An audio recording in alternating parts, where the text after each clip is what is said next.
If you grew up in a place like this, or even this, you were rich. Let me explain. When we were growing up in the Caribbean, we were told one thing over and over. You were poor and the real opportunities are abroad. But what if I told you that this was one of the biggest lies ever told to us? Let me break it down. We weren't just not poor, but we were rich in ways we didn't even realize. And as the years passed, that truth became glaringly obvious. First of all, who came up with the idea that having fresh air, a backyard full of mango trees, and the freedom to run about barefooted was poverty? They had us thinking that not having the latest gadgets or fast food meant we were behind. Now, looking back, the joke is on them. While many countries were drowning in processed foods and pollution, we were eating real food straight from the land. Breadfruit roasting on an open flame, ackee and saltfish and dumpling, and ripe bananas picked fresh from the tree. Those weren't just meals, they were luxury in disguise. Organic food is now $1 billion industry abroad, but we had it for free. What a thingy. Now let's talk about health. While other nations were struggling with obesity and heart disease from their modern diet, we were running around like track stars, fueled by natural nutrients and sun-kissed fruit. Or, we were living like royalty.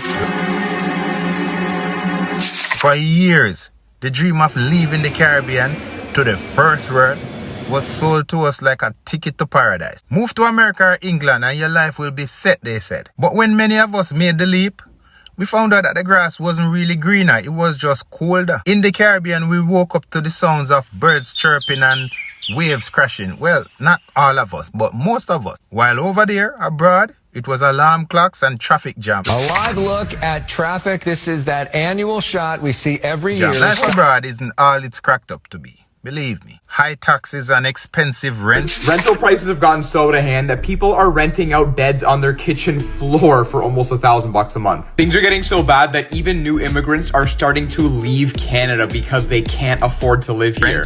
And long winters that have you questioning your life choices. And here's the irony. The same North Americans and Europeans who told us that their countries were better, they are the ones now flocking to buy beachfront properties in Jamaica, Barbados and St. Lucia. They are retiring in the same islands they told us to leave, sipping coconut water while we're there shivering in negative 15 degrees.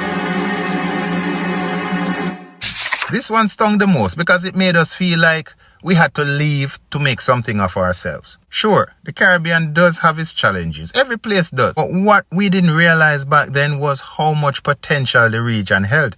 And I think a lot of people right now still don't realize. Tourism is one of the biggest industries in the world. And guess what?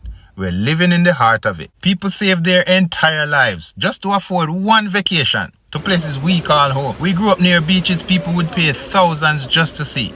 Plus, we are surrounded by a culture that sells itself. And now as global conversations turn towards what they call sustainability and wellness, the Caribbean's natural resources and lifestyle are more valuable than ever. Listen, my friend, we had and still have what the world wants. Authenticity, warmth, and a connection to nature. No, they said we were missing out because we didn't have big theme parks and fancy malls. But ask anyone who grew up in the Caribbean and they will tell you our childhoods were magic. We didn't need video games. We had outdoor adventures. We made kites. I remember making the kites from scraps of paper and bamboo and string. We played cricket in the streets and swam in rivers that seemed endless. We were free, truly free. No screens, no artificial fun. Just pure imagination and connection. Compare that to kids today, glued to their devices, barely stepping outside. If you really grew up in the Caribbean, you'd know the joy of catching guppies in a bottle or tiki-tiki, climbing a tree and picking guinea. Those memories to me are priceless.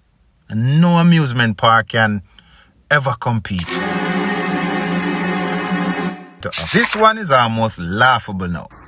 The same countries that called us poor are now eyeing our resources, our culture and lifestyle like hawks. Our music, reggae, dancehall, soca has influenced global trends. Our food, oh my gosh, don't even talk about that.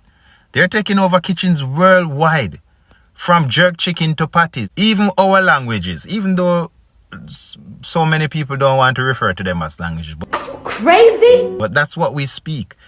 The patois, the Creole, depending on the island you're from, they're being celebrated as unique cultures. Think about the way people in London talk these days. People in Toronto. The patois is such a major part of the way they talk these days that they're actually claiming it as their own. And let's not forget the millionaires buying up properties on Caribbean islands. They've realized what we always had, and it's simple. A life filled with sunshine, flavor, and soul. My friend, that's priceless. The lies we were told about Caribbean life was never about us. They were about making us believe we need to leave to find value. But the truth is, my friend, we, Caribbean people, we have always been rich. Rich in culture, rich in resources, rich in life. It's time we stop letting others define our worth and start embracing what we've always known deep down. If you look carefully, the Caribbean isn't just home. It's paradise. I hope our leaders can see this because so many of them have sold out. Drop your island's flag in the comments if you're representing your country's pride.